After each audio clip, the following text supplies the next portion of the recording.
우리는 여호와 하나님께서 애굽 땅에 내린 10가지 재앙의 이야기들을 살펴보고 있습니다. 우리가 지난주에는 특별히 그 애굽에 내리셨던 10가지 재앙이 어떤 의미를 가지고 있는가라고 하는 것을 크게 두 가지로 요약을 하며 나눌 수가 있었습니다. 먼저 하나님께서 애굽에 내리신 10가지 재앙은 하나님께서 애굽의 모든 신들보다 훨씬 크고 위대하시다라고 하는 사실을 증거해 준다, 이런 이야기를 함께 나누었습니다. 왜 하필이면 10가지 재앙들이 그런 항목들로 주어져야 하는가를 생각해 보았을 때 애굽 사람들의 삶과 정신, 모든 것들을 지배하고 있었던 애굽의 신들이 있었고, 그 특정한 신들에 대해서 하나님께서 내가 훨씬 더 능력 있고 위대하고 위엄 있는 여호와다라고 하는 것을 보여주었다는 것을 살펴보았죠. 두 번째로 이것과 아주 밀접하게 관계가 되는데요, 단순하게 애굽의 모든 신들보다 하나님이 힘이 크다라고 하는 것을 이야기하실 뿐만 아니라 10가지 재앙은 하나님께서 이스라엘 민족을 대신해서 이스라엘 민족을 위한 전사가 되어 싸워주시는 장면으로 그려진다라고 하는 이야기를 우리가 지난주에 나누었습니다. 나의 장자인 이스라엘 민족을 내놓아라, 이렇게 하시면서 마치 아빠 엄마가 자녀들이 험한 일을 당하는 것을 두고 보지 못하는 것처럼 하나님께서 그런 아버지의 심정으로 나오시는 것을 함께 살펴볼 수가 있었습니다. 이제 지난주에 나눴던 이런 두 가지 이야기와 더불어서 우리가 10가지 재앙의 이야기들이 진행이 될 때 놓칠 수 없는 하나의 중요한 특징이 또 있습니다. 그것은 무엇이냐면 이 10가지 재앙들 하나하나를 살펴보다 보면 이 모든 과정들을 통해서 하나님께서 이집트 사람들과 이스라엘 민족을 구분해 놓으신다라고 하는 것을 보게 되는 거예요. 이것은 한편으로는 애굽의 술사들이 이 10가지 재앙들을 어느 정도까지는 따라할 수 있고 어느 정도까지부터는 따라하지 못하는 그 능력의 한계치를 통해서 나타나게 됩니다. 아주 흥미로운 사실인데요, 첫 두 번의 그 두 가지의 그 재앙이었던 나일강의 피로 변하는 재앙, 그리고 개구리가 올라오는 재앙까지는요, 성경을 보니까 애굽의 술사들도 자신들의 요술을 통해서 흉내낼 수 있었다는 거예요. 거기까지 아직 그래서 마음이 쉽게 동하지가 않는 것이죠. 그런데 진행이 되면서 보니까 세 번째 재앙, 2의 재앙부터는 애굽의 술사들이 따라하지 못하는 거예요. 이것은 도저히 우리가 할 수가 없겠구나, 이것은 하나님의 능력입니다, 이렇게 그래서 애굽의 술사들이 바로 앞에 가지고 보고하는 장면이 나옵니다. 다른 한편으로 이제 실제로 재앙들이 닥칠 때 그 재앙들이 미치는 범위가 이스라엘 민족과 애굽 사람들을 점점 구분해 간다라고 하는 것도 우리가 재앙이 진행되면서 보게 됩니다. 적어도 성경에는 첫 세 재앙, 피로 변하는 것, 개구리, 이까지죠. 이까지는 그런 구분이 있었다라고 말을 하질 않아요. 무슨 말이냐면 이런 모든 재앙들은 애굽 사람들뿐만 아니라 이스라엘 민족에게도 불편을 주는 것이 되었다는 것입니다. 그런데 네 번째 재앙부터 파리부터는 하나님께서 구분을 하시는 거예요. 이스라엘 민족들이 살고 있었던 특정한 지역이 있습니다. 고센이라고 하는 지역이 있는데 그 지역에는 이러한 재앙들이 미치지 않는 것입니다. 성경이 구분을 지어주는 것이죠. 그래서 하나님께서 점차적으로 내가 이스라엘 백성을 위해서만 싸우고 있는 것이다 라고 하는 이 구분점들이 드러나게 되는 거예요. 그런 관점에서 볼 때 이제 오늘 우리가 함께 나누려고 하는 마지막 재앙, 10번째 재앙이 되는데요, 이 10번째 재앙이 모든 재앙들의 클라이막스다라고 하는 것을 우리가 보게 됩니다. 지금까지 9가지 재앙들이 이 마지막 재앙에서 하이라이트를 탁 터뜨리기 위해서 점차적으로 쌓여온 것과 같은 느낌을 우리가 받게 되는 것이죠. 여러분, 오늘 함께 읽은 말씀 가운데 12절 말씀을 보시면 이 10번째 재앙이 도대체 어떤 의미를 가지는가 이렇게 설명을 해줍니다. 여러분 12절 말씀 저와 함께 같이 읽어보도록 하겠습니다. 내가 그 밤에 애굽 땅에 두루다니며 사람이나 짐승을 막론하고 애굽 땅에 있는 모든 처음 난 것을 다 치고 애굽의 모든 신을 내가 심판하리니 나는 여호와니라. 사람이나 짐승을 막론하고 모든 생명 있는 것들이 처음 난 것을 하나님께서 죽이시겠다는 거예요. 그것이 10번째 재앙의 내용이 되는 것이죠. 그렇게 함으로써 바로와 바로의 신들, 이집트 사람들의 신들을 심판하시겠다. 심판이라고 하는 단어가 사용이 되죠. 말씀하시는 거예요. 그리고 나는 여호와니라, 내가 여호와다라고 하는 것을 이 사건을 통해서 확실하게 보여주겠다라고 말씀을 하시는 것입니다. 지금까지 이어왔던 모든 재앙들의 클라이막스로 10번째 재앙이 주어진다는 것을 우리가 보게 되는 것이죠. 그런데 여러분, 이제 이 마지막 재앙을 보시면 이런 그 모든 재앙들의 클라이막스라고 하는 특징과 더불어서 이전 9가지 재앙들에서 볼 수 없었던 아주 중요한 특징 하나가 10번째 재앙에는 함께 묶여 있는 것을 우리가 보게 됩니다. 그게 뭐냐면 이스라엘 백성들에게 일종의 의식을 거행하라고 명령이 같이 주어진 거예요. 오늘 우리가 함께 읽은 본문이 이제 그 의식에 대해서 다루는 것이잖아요. 그 의식을 우리 유월절이라고 이렇게 성경에 이야기한다 찾아볼 수가 있습니다. 오늘 말씀에는 이 유월절을 지키는 이 규례들이 비교적 자세하게 언급이 되어 있습니다. 이스라엘이 한 가정마다 그러니까 양을 새끼를 잡게 돼 있어요. 1년 된 수컷으로 흠없는 것을 골라야 한다 하는 조건이 붙어 있는 것이죠. 만약에 한 패밀리에서 이 양을 한 마리를 다 먹지 못할 것 같으면, 양이 너무 많을 것 같으면 옆집하고 쉐어도 할 수 있습니다. 어쨌든 양을 한 마리를 한 밤에 먹을 수 있을 만큼의 양을 준비를 하라는 거예요. 저녁쯤 돼가지고 그 양을 잡습니다. 양을 잡아서 피를 흘려서 받아 놓는 것이죠. 그리고 밤중에 이제 이 문에다가, 집 문에다가 발라놓으라고 말씀을 하시는 거예요. 양쪽 기둥 그리고 문 위에 이렇게 발라놓으라 말씀하시죠. 그리고 그 밤에 그 집 안에서 양을 먹게 되어 있습니다. 양고기를 구워가지고 먹고 거기에다가 몇 가지가 곁들여지는데요.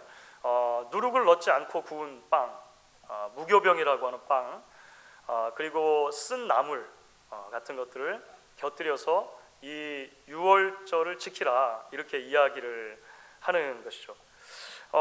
도대체 이렇게 하는 의미가 뭔가? 양을 잡고 바르고 이 다른 것들과 더불어서 밤에 급하게 이런 음식들을 먹고 의미가 무엇인가? 오늘 13절을 보시면 그 의미도 설명을 하고 있어요. 이 유월절은 어떤 의미를 갖고 있는 것인가? 여러분 13절 말씀도 같이 한번 읽어보도록 하겠습니다. 내가 애굽 땅을 칠 때에 그 피가 너희가 사는 집에 있어서 너희를 위하여 표적이 될지라. 내가 피를 볼 때에 너희를 넘어가리니 재앙이 너희에게 내려 멸하지 아니하리라.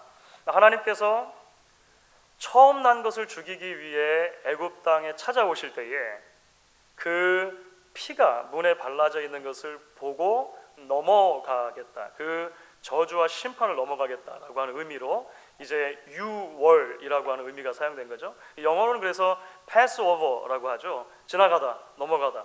올해는 성금요일 저녁부터 그 다음날 토요일 저녁까지가 유대인들이 지키는 패스오버, 페사흐가 됩니다. 의미는 이 넘어간다, 지나간다, 패스한다 이런 의미를 가진 동사에서 이제 나온 걸 가지고 유월절이다 또는 패스오버다 이렇게 부르는 것을 보게 되죠. 사랑하는 여러분,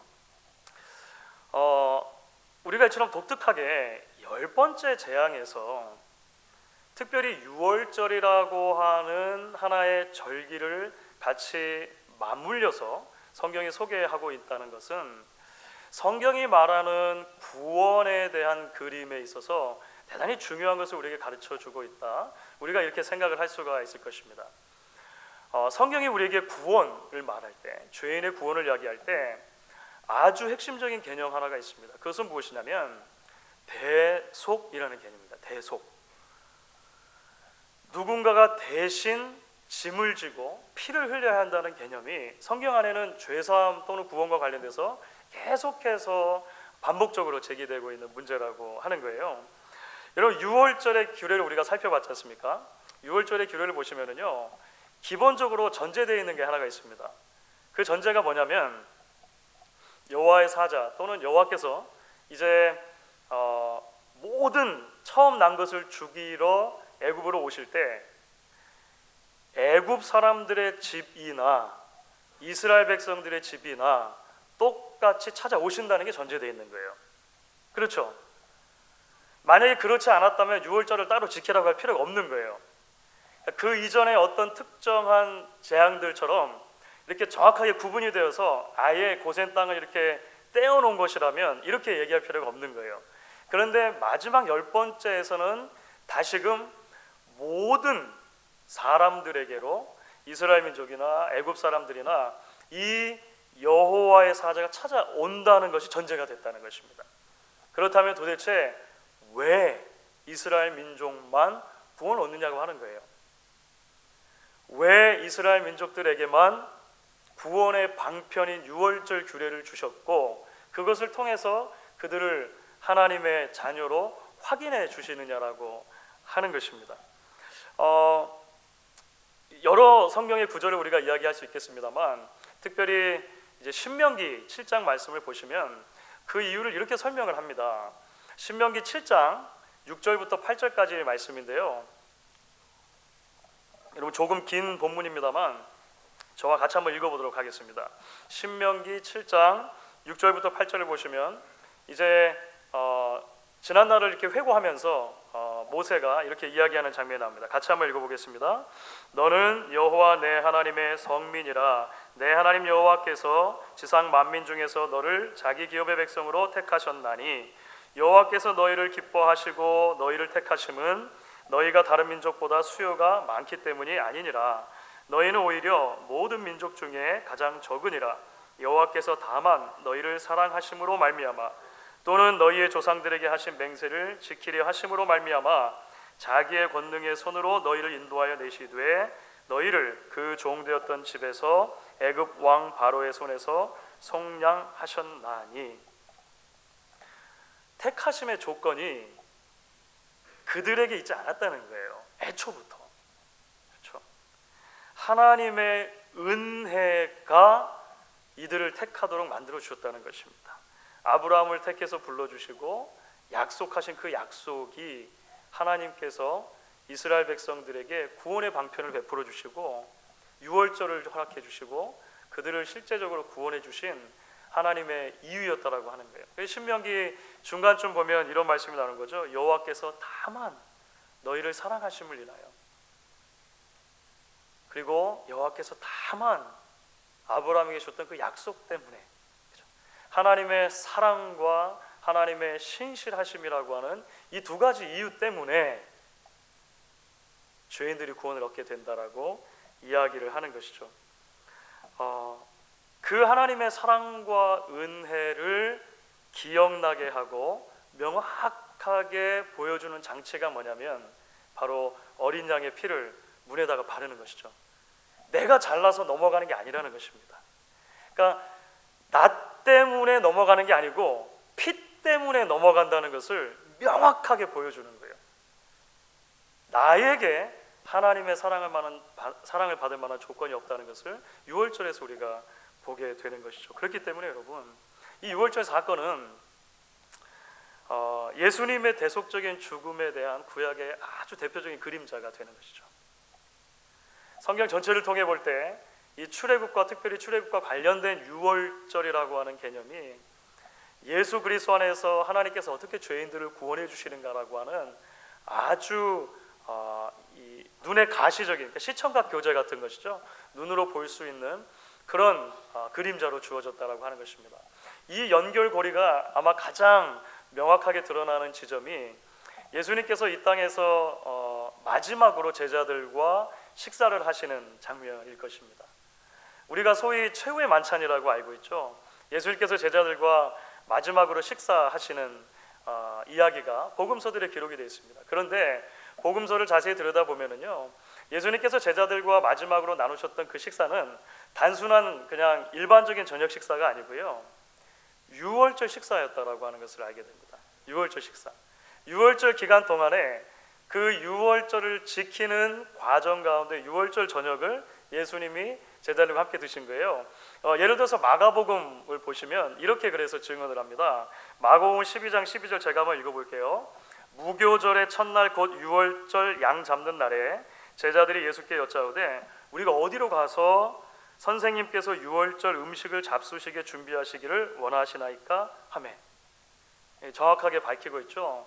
그러니까 출애굽 사건에서 첫 번째 유월절이 지켜진 이후로 1500년의 기간 동안 물론 중간에 유월절이 지켜지지 않은 적도 있었습니다만 점차적으로 유대인들에게 아주 중요한 절기로 이것이 간주가 되고 지켜지게 됐습니다. 예수님 당시에 사실은 유월절을 굉장히 성대하고 크게 이스라엘 민족들이 지켰던 것 같아요. 그 단면을 우리가 볼 수 있는 증거가 있는데요. 기록이 있는데요. 1세기 유대 역사가였던 요세푸스라고 하는 사람이 있는데요. 이 요세푸스가 어느 한 유월절에 예루살렘에서 유월절 제사를 드리기 위해서 양을 잡는데 그 양을 몇 마리를 잡았는가? 26만 5천 마리를 잡았다라고 기록합니다. 당시에 예루살렘의 주민들이 몇 명이었는가? 이거 사실은 쉽진 않습니다. 학자들에 따라 좀 많이 다른 것 같아요. 작게 잡는 사람 한 3만 명 정도도 잡습니다. 아주 많게 잡는 사람이 한 10만 명 정도 잡는 것 같아요. 근데 10만 명 정도 되는 도시가 당시에 있었을까라고 하는 게 좀 의구심이 들긴 합니다. 어쨌든 몇만 명 정도 됐겠죠. 예루살렘에 모인 사람 수가 그만큼 많았다는 거예요. 그렇죠. 이 유월절을 지키기 위해서 로마 각지로부터 사람들이 예루살렘으로 찾아왔고 그 무리들 중에 예수님과 제자들도 있었던 거예요. 갈릴리 지역에 계셨잖아요. 유월절 지키기 위해서 예루살렘에 오신 것이죠. 그래서 표면적으로 놓고 보면 예수님께서 제자들과 함께 식사하신 장면은 그 당시 예루살렘에 모이던 사람들 그 누구라도 그날 저녁에 이제 유월절을 기념하면서 식사하는 그 여느 식사와 별로 다를 것이 없어 보인다라고 하는 것입니다. 그런데 여러분, 성경 기록을 보면은요, 예수님의 제자들과 함께 나누셨던 그 유월절 식사에 일반적인 유월절 식사와 조금 구분되어지는 독특한 면이 있는 것을 보게 됩니다. 그것은 뭐냐면요, 적어도 성경의 기록을 놓고 보았을 때 유월절 식사의 핵심이 되는 양에 대한 언급이 빠져 있다라고 하는 거예요. 적어도 성경의 기록을 놓고 보면 그렇습니다. 여러분, 우리 문화에도 절기마다 먹는 특별한 음식이 조금 있죠. 예를 들어서 설날이면 떡국을 먹어야 되는 거죠. 보름이면 오곡밥과 부럼. 송편은 언제죠? 저기 추석은 송편 뭐 이런 거 있지 않습니까? 물론 설날 다른 음식을 많이 준비할 수 있습니다. 그렇죠? 다른 음식도 많이 준비할 수 있는데 떡국이 빠진 설날 상상해 보셨습니까? 그게 좀 이상하죠? 적어도 저는 아직까지 그래 봤던 것 같아요. 떡국이 빠진 설날을 지내본 적은 없는 것 같아요. 다른 게 없으면 없었지. 가세가 좀 기울어서 다른 게 없으면 없더라도 떡국은 있어야 되는 거죠. 떡국은 있어야 되는 거죠. 그거는 이제 그 가장 핵심적인 코어 메뉴, 주 메뉴가 되기 때문에 그런 것입니다. 6월절에는 반드시 빠지면 안 되는 메뉴가 있어요. 그 메뉴는 양입니다. 양. 그렇죠. 원래 첫 번째 6월절 때부터 아주 중요한 규례로 이것이 주어졌기 때문에 그렇다는 것이죠. 그런데 왜 예수님께서 제자들과 함께 마지막으로 식사하셨던 6월절 자리에 이 양에 대한 언급이 없는가라고 하는 것이죠. 그래서 보통 대부분의 신약 학자들과 주석 학자들이 예수님 자신이 바로 6월절 양이시기 때문에 그렇다라고 하는 이유로 설명을 합니다. 물론 성경에 기록이 되어 있지 않았기 때문에 예수님이 진짜로 양을 드셨는가 안 드셨는가, 그럼 우리가 사실 쉽게 넘겨짚을 수는 없는 문제이긴 합니다만 적어도 우리가 가지고 있는 본문이 그렇게 우리에게 인상을 주고 있다라고 하는 것이죠. 예수님 당시로 보면 사실은 지난 1500년간입니다. 지난 1500년의 기간 동안 유대인들이 유월절을 지켜왔어요. 그런데 분명 유월절을 지킬 때마다 그것이 감격이기도 하고 감동이기도 합니다만 해답이 나지 않는 것 같은 질문이 하나가 계속 반복되는 거예요. 그 질문을 팀 켈러 목사님은 이런 표현으로 설명을 했습니다. 어떻게 이 작고 털 많은 네발 짐승의 희생만으로 심판을 면할 수 있는가? 오고 오는 세대의 사람들의 마음속에 그 질문이 있다는 거예요. 양을 늘 잡으면서도 왜 이 양 때문에 심판이 넘어가지지? 하는 거예요. 왜 하나님께서 애초에 양을 잡아서 그 피를 흘리고 그 피를 문설주에 바르는 것으로, 피를 문에 바른 것으로 왜 하나님의 사자가 넘어가지? 라고 하는 질문은 답이 안 되는 거예요. 그렇죠? 바로 그 질문에 대한 답이 유월절로부터 오랜 시간이 흘러서 예수님께서 이 땅에서 마지막으로 제자들과 식사하시는 자리, 그 자리에서 비로소 설명이 된다라고 하는 것입니다. 유월절에 죽임을 당한 모든 희생 양들은 결국 인류의 죄를 대신 지시고 십자가를 오르실 예수님을 미리 보여주는 그림자였다라고 하는 거예요. 예표라고 하는 것입니다. 그래서 예수님께서 제자들과 함께 식사하셨던 마지막 만찬의 하이라이트가 있다면 그게 뭘까요? 우리가 잘 알고 있는 성찬식을 제정해 주신 것입니다. 그렇죠? 성경 자체에서 양을 먹고 쓴나물을 먹고 무교병을 이런 걸 빠져 있어요. 그런데 떡이 나오죠. 떡이 나오죠. 떡이 나오고 잔이 나오고 두 가지가 나와요. 예수님께서 떡을, 여기도 물론 이제 조금 이 전문적인 그 용어가 있습니다만, 예수님께서 당시에 제자들과 함께 드셨던 떡이 유대인들이 볼 때 흔히 말하는 무교병은 아니었던 것 같습니다. 무교병이라고 생긴 단어가 따로 있는데 여기서는 일반적인 의미의 빵이라고 하는, 떡이라고 하는 단어를 사용해요. 어쨌든 그 떡을 드세요. 그리고 나서 말씀하시는 것이죠. 이것은 너희를 위하여 주는 내 몸이다. 우리가 성찬식 때 늘 하는 거 있지 않습니까? 예수님이 말씀하신 거예요. 그리고 잔을 드시고 나서 잔을 나눠주시면서 말씀을 하십니다. 이 잔은 내 피로 세운 새 언약이니 곧 너희를 위하여 쏟는 것이다. 예수님께서 떡과 잔을 나눠주시면서 결국은 자신이 십자가에서 죄인들을 위해서 몸을 찢으시고 피를 흘리실 것이다 라고 하는 것을 이야기해 주시는 것이 예수님께서 이 땅에서 식사하셨던 마지막 식사의 하이라이트로 남게 된다는 것이죠. 그래서 여러분, 사도 바울은요 아예 이렇게 말합니다. 사도 바울은 고린도전서 5장 7절을 보시면요, 우리의 유월절 양 곧 그리스도께서 희생되셨느니라 이렇게 이야기를 하는 거예요. 그런데 여러분 아십니까? 사실 출애굽 당시 첫 번째 유월절 사건과 우리의 유월절 양으로 희생되신 예수님의 십자가 사건을 비교해 보면 구약의 신약의 그림자였다라고 하는 이런 연결점이 있습니다만 동시에 굉장히 큰 차이점이 하나가 있는 것을 보게 됩니다. 여러분 혹시 그 차이점을 발견하실 수 있으시겠습니까? 그 차이점은 바로 이것이죠. 출애굽기에서는 하나님께서 장자인 이스라엘을 위해서 애굽의 진노를 쏟으신 거예요. 강팍하고 마음을 꺾지 않고 끊임없이 하나님을 향해서 대적하는 애굽 바로를 향해서, 신들을 향해서 하나님의 진노를 쏟으셨다라고 하는 거예요.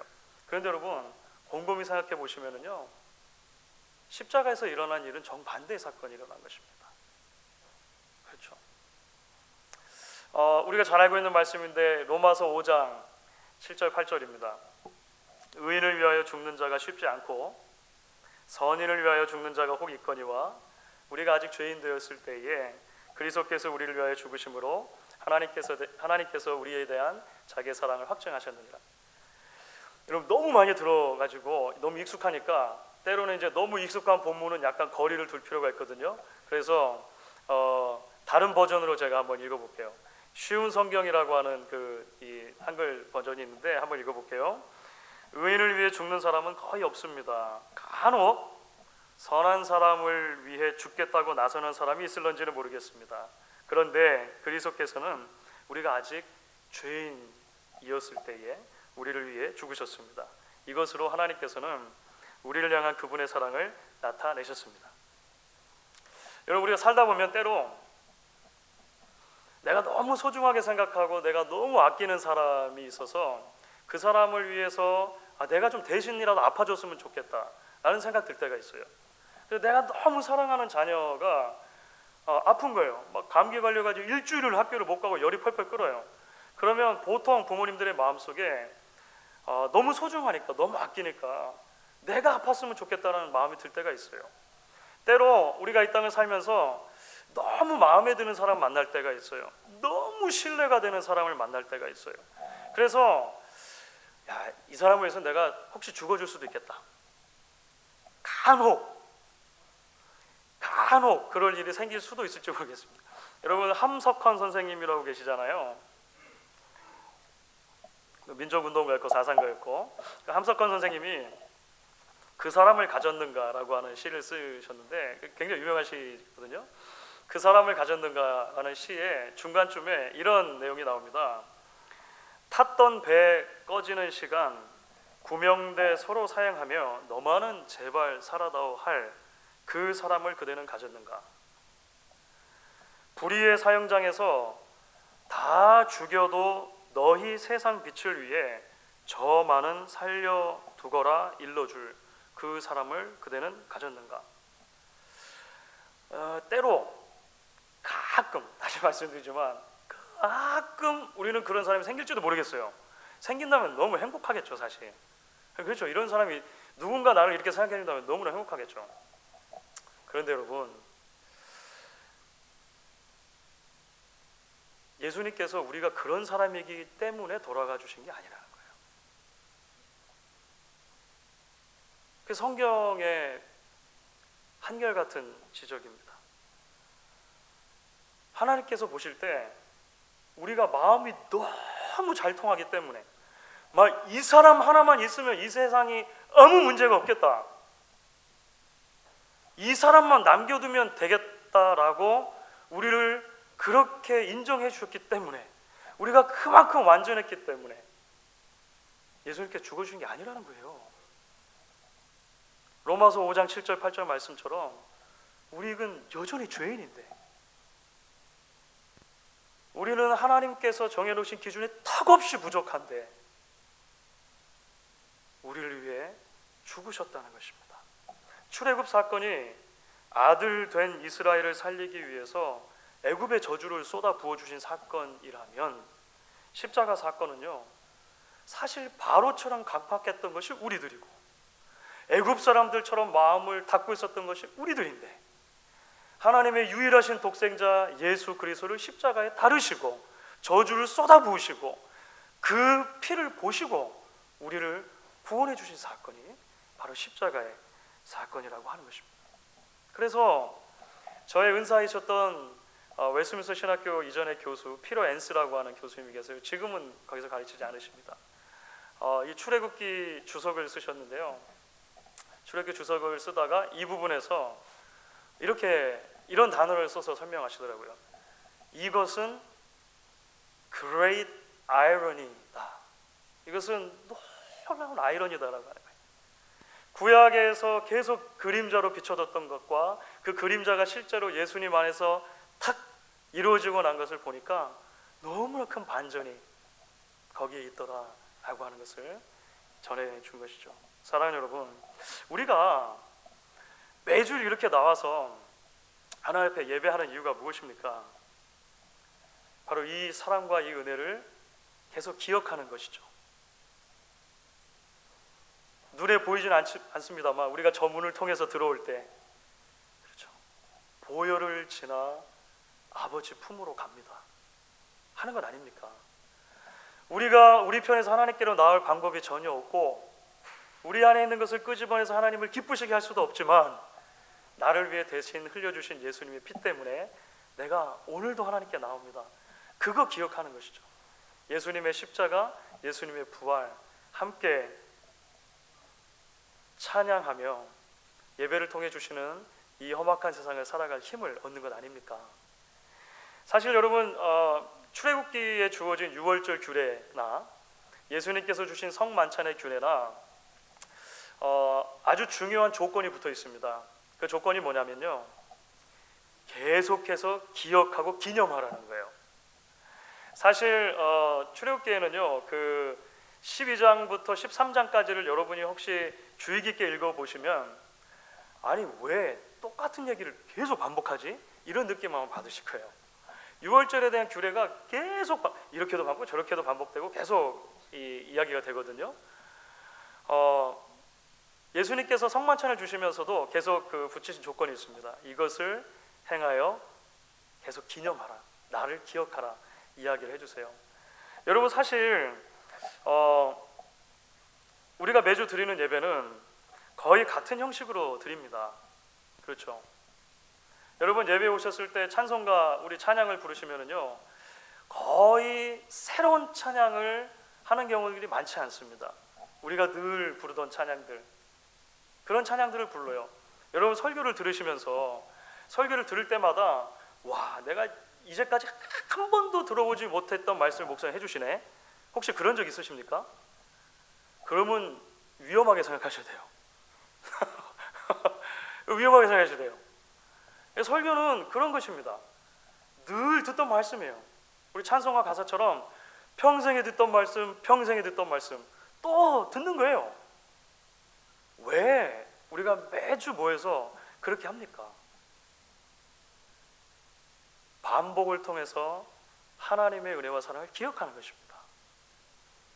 제가 20년 전에 미국에 왔는데요, 20년 전에 미국에 와서 TV를 틀었을 때 이 광고 하나가 나오더라고요. 초콜릿 이 스낵 광고인데요. Give me a break, give me a break. 혹시 아세요, 여러분? 네, 킥캣 말하고 있지 않습니까? 그런데요, 20년이 지난 지금까지 광고가 안 변했어요. 그죠? 그 멜로디 안 변. 여러분, 저만 아는 사실입니까?